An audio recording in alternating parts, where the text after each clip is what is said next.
Folks, this video may have gaps in the visuals from the film. This is because YouTube is being a whore. If you would like to see the full, unedited version of this review, it's over in the $1 tier in my Patreon. Link in the description. I finally watched Scary Stories to Tell in the Dark. Here are my thoughts. It blows. They should have called this shitty movie to watch in the dark. Just as the books it was based on were a collection of stories, this movie is a collection of shitty horror tropes and bizarre decisions. Like, really bizarre. There are things about this movie that feel like they were put into the movie to just be fucking nonsensical and confusing. But why am I picking on this one in particular?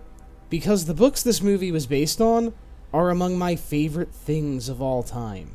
I made a tier list once for the stories in these books. I mentioned one of the drawings in my video about media that scared me as a kid.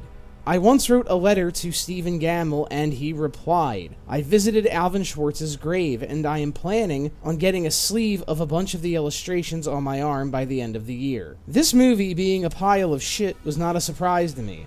I went into this knowing I wouldn't like it. I knew what it was going to be when I first saw trailers for it 5 years ago.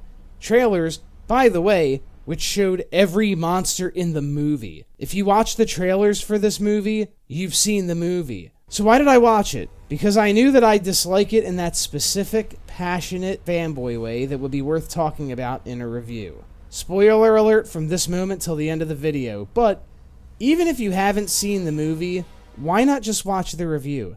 There's no shocking twist to give away.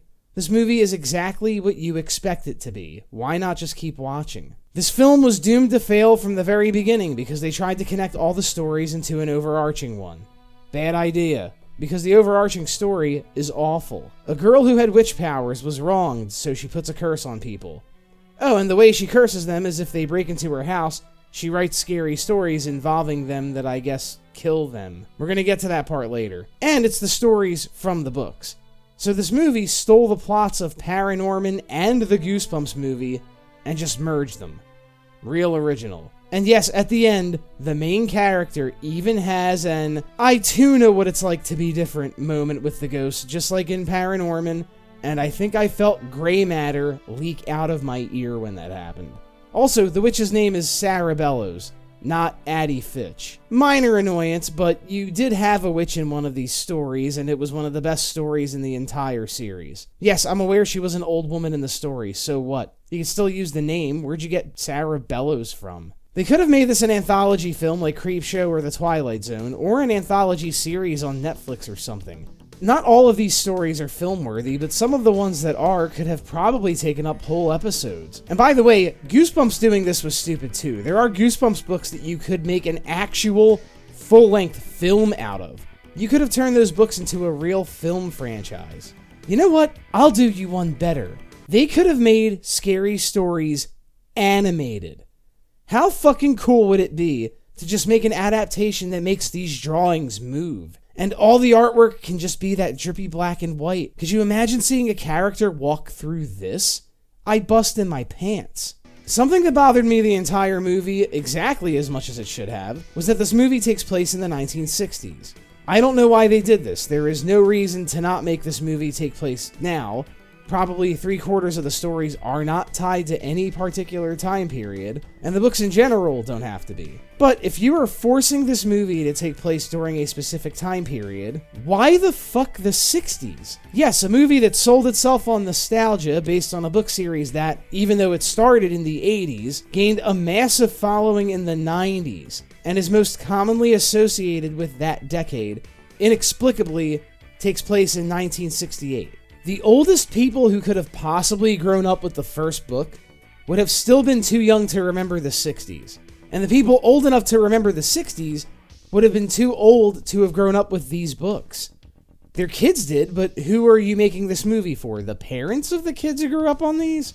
Something tells me that's not who your target audience was. It doesn't help that despite this movie taking place in the 60s, it actually takes place in the 80s. Yeah, I said it. This setting looks like the fucking 1980s. Everything about this movie looks and feels like the 80s. The characters' clothing, the cars, are all shit from the 80s. This is the 1980s. You stole the aesthetic from Stranger Things and the first It movie and just called it 1968. And then, to remind us that this movie takes place when they say it does, the entire movie devotes itself to drilling Vietnam and Richard Nixon into our heads every 20 minutes. If you were confused by these events getting shoved down our throats, that's why they were doing that. See, guys? It's the 60s. It's definitely not the 80s. Look, Nixon is running for president. It's the 60s. Remember the 60s? That decade when most of you watching this weren't alive? A decade when the film's target audience wasn't alive?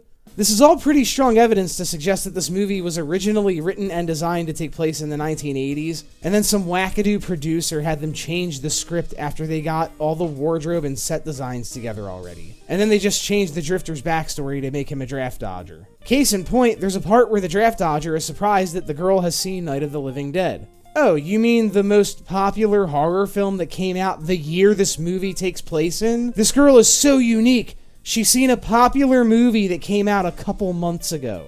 See how this would make more sense if it took place years later in the 80s? Oh, you like older horror movies? That's cool.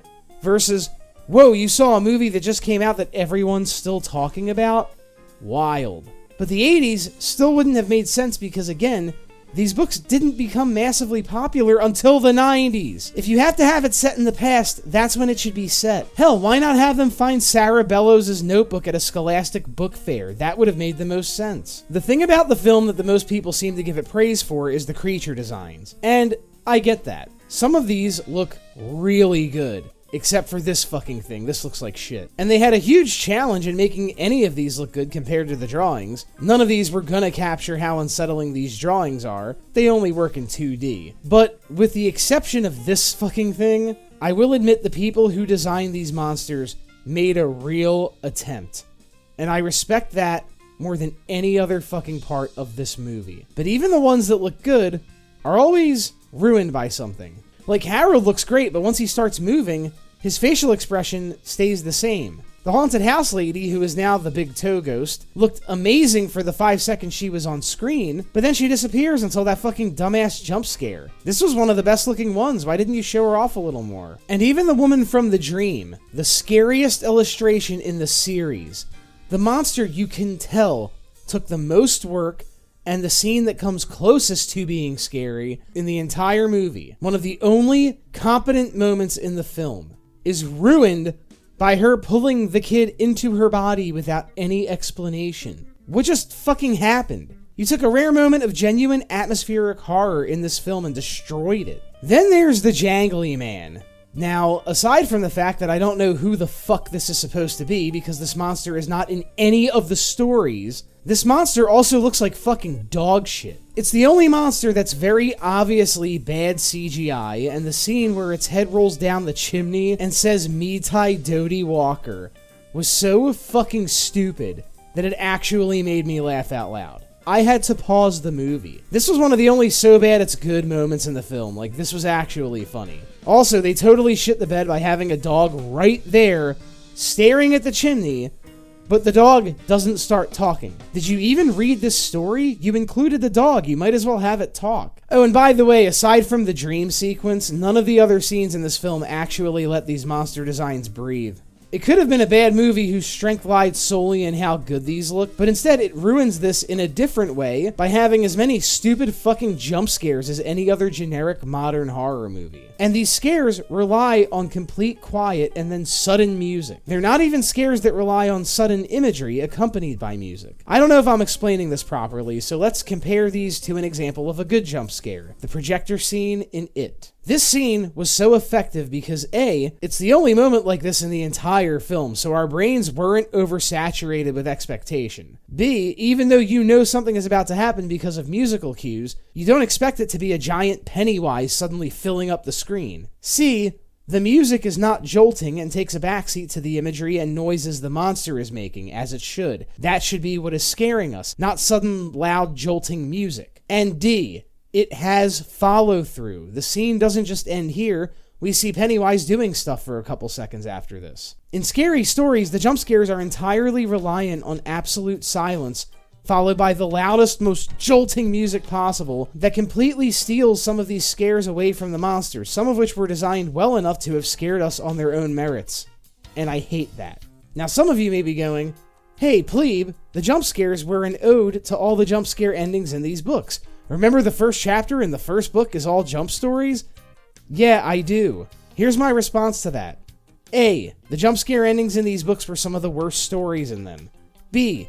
There's a huge difference between reading one of these stories to a kid and scaring them that way versus paying money to see a movie where you have to sit through nearly 2 hours of rapidly, constantly changing volume. And C, there's no way the director and screenwriters of this film were smart enough to make these jump scares an ode to the books. They're just like any other shitty jump scare in any other shitty horror movie. It doesn't help that the sound editing in this film is fucking atrocious. Now, I didn't see this in a theater. I watched it on my TV through a streaming service, so your mileage on this may vary. But the number of times I had to raise and lower the volume on my TV over the course of this movie was fucking ridiculous. Unless you have busted ears or hearing issues, a film should be watchable at a consistent volume. If it's not, then it's fundamentally broken. Speaking of music, I thought the Her song was a nice touch in the opening of the film. I heard that and thought, oh, okay, that's a nice little acknowledgement. I'm down with this. And then they forced the song into the actual movie about 5 other times, and now it's stupid. The dialogue in this movie isn't just bad. Like, it doesn't just stop at being boring and by the numbers. No, the dialogue in this movie makes no fucking sense. There's a part in the beginning where the one kid says to the other, I thought you were supposed to be Spider-Man, and the other kid responds, yeah, well, get used to it. Which doesn't sound like a response to that statement. He could have said, yeah, well, shit happens, or yeah, me too. Or a million other fucking things. Then, after finding the draft dodger's car vandalized, the one kid says, this is low, like Tommy farting in my milk carton. And then he just starts talking about the bully farting in his milk carton. Wouldn't it have been more effective to just say this is low instead of that other fucking cringe shit? There's a part where the draft dodger tells the girl, if you want to be a writer, you gotta move to the city. Why? Being an author is one of the entertainment professions that you can do from anywhere. Stephen King has lived in Maine almost his entire life. Last I checked, there were no cities there. And why does that one kid say his sister is gone? She's not gone, she's still alive. And the main chick keeps complaining about her mom leaving her. They insert this into the movie so much that you could tell they were trying to make this a part of her character, and she brings it up at the weirdest possible moments. Like, she mentions it multiple times in life or death situations where this would not be the first thing on your fucking mind. There's literally a part where one of her friends dies, and she goes, everyone leaves me. He left me, my mom left me. Bitch, a haunted book is killing your friends. Stop thinking about your mom. Shit, I'd fucking leave your ass too. The rules of the stories make no fucking sense. Zero sense. So 3 of these monsters are able to alter reality or warp around. Harold is either warping around this cornfield or creating some kind of never-ending looped cornfield. The big toe chick makes a toe appear in a pot of soup and warps under the kid's bed. And the dream lady can create multiples of herself and turn this entire hospital wing red. So then tell me why the fuck the Jangly Man can't do any of that? He's just a normal monster who has to chase the kid. He can't warp around or multiply or change the world around him. He even gets pinned to a car. When he gets to the house, he doesn't even know where the fucking kid is. Like, he's sniffing around for him. What's the fucking deal? This one monster can't change the rules of time and space? I'll tell you why he can't do that. Because it's the climax of the movie and we need this kid alive for some reason. Most of the stories also make no sense out of context. Like, Harold works because he's a scarecrow that's already in the bully kid's yard. The red spot kinda works because this girl already had a zit on her face before the spiders came out. But then the big toe one doesn't make a whole lot of sense. Like, why did this kid have to eat a toe? He wasn't shown to have a fear of toes, he didn't accidentally take one home. Then the last 2 just get fucking stupid. Like when the kid says, I had that dream again with the pale lady, a fucking hour into the movie with no prelude or context whatsoever. What dream? Why wasn't this mentioned before? You can't just blurt that out now, 5 minutes before it happens when it's convenient to show her. And your dream that you suddenly remembered to tell us doesn't even make sense. If she was warning you in your dream to run from danger, then shouldn't she be helping you? Why is she now evil? Also, way to leave your friend alone after showing us that people can be rescued from the book if there's other people nearby. This kid does the same thing with the Jangly Man. The Jangly Man is coming. Who the fuck is the Jangly Man? You never mentioned him until just now, and he's not in the books. You made this movie to bank off people's memories of the illustrations and some of the stories, and this isn't one of them. Who is this guy? According to the Scary Stories wiki, he's referred to in What Do You Come For as a gangling man, which is a different word with a different definition, and all that's ever shown in the book is his feet. So fuck the Thing, the White Wolf, the Wolf Girl, Addie Fitch, this guy, this ghost. This was the monster you went with? It's also confusing whether the monsters are supposed to represent something or not. Like, the Jangly Man could have been the kid's brother who came back in pieces, but he says it's a campfire story. There are moments in this movie that should be the simplest things in the fucking world, and they still make no sense. You know how there's a scene in every horror movie where the main character has to confront an old person who was alive when the bad guy was, and has to give them the exposition dump? They have that scene in this movie. And even this scene, which is in every horror movie, is nonsense here. When the kids first enter this room, the old woman is fucking comatose. She's wide awake. These kids are talking directly to her, and she's just not responding. She's staring through the wall. Then, as soon as they play the music box, she suddenly wakes up and can have a full, comprehensive conversation with them. Is this music box her magic flute? It doesn't sound like she likes it very much. There's also a great moment towards the end of the film where the girl shouts, "We know you didn't poison the kids," where she was clearly saying something else and the line was dubbed over her mouth. And the part where she beats the witch, it's revealed all she had to do was write in the book in blood like the witch was doing. You didn't think to try that? And then at the end she says, "I think I can bring my friends back." What do you mean you think? You know how to bring them back. The witch just showed you how. You can write them back into existence. If those are the rules, you could have brought them back already before the film ended. Where are you driving? The scene where the draft dodger puts her glasses back on her face and it's supposed to be like they're having a moment, but I couldn't get over how fucking disgusting her glasses looked. Like, there's no way she can see out of those things. Wipe them off. She also drops a line at the end where she goes, "What I learned was to never give up." That's what you learned? So are there any good things I can say about this movie? Other than some of the creature designs. There's two very specific shots I really liked, and I can't tell if they were on purpose. When they first enter the basement, the shot looked like it was paying homage to the illustration from the story The Attic, and instead of someone in the movie announcing that this is the attic, oh my god, you guys, like they did for every other reference in this movie, it just shows it on screen. Now, very few people probably caught this, and again, it may not have been on purpose, but this was one quick moment in this movie that I actually thought was kinda cool. It was there and gone and not shoved down my throat. They did the same thing when they showed a wheelchair, and I thought this was a pretty clear homage to this wheelchair. Was it on purpose? God, I hope so. These little touches had to be Guillermo del Toro's doing. Scary Stories to Tell in the Dark is a shit-ass movie that makes no fucking sense, and its very few positive qualities are run the fuck over by its enormous negatives.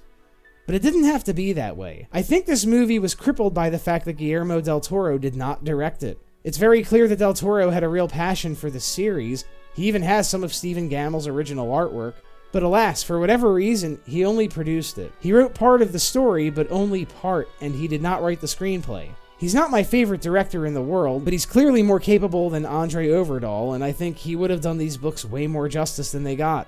Way more. And it's a shame. You see, when something can be done a certain way, there's a window of opportunity to do it that way. Once that window passes, it's stuck that way for a long time until enough people forget about it. Such will be the case for Scary Stories. These books could have been filmed in a variety of ways like I mentioned earlier, but now, because of this pile of shit, they're going to be stuck this way for a long time. Case in point, there's supposed to be a sequel. But there are silver linings to things like these. The Scary Stories documentary by Cody Myrick, by contrast, was a great movie that I highly recommend if you were a fan of these books.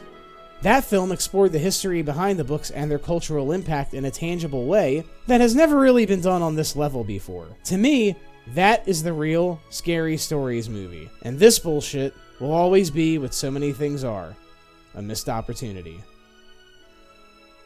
Guys, if you like this review, please like, subscribe, and consider donating $1 to my Patreon. If you didn't like this review, tell me why I'm wrong in the comments section, and I'll catch you plebeians later.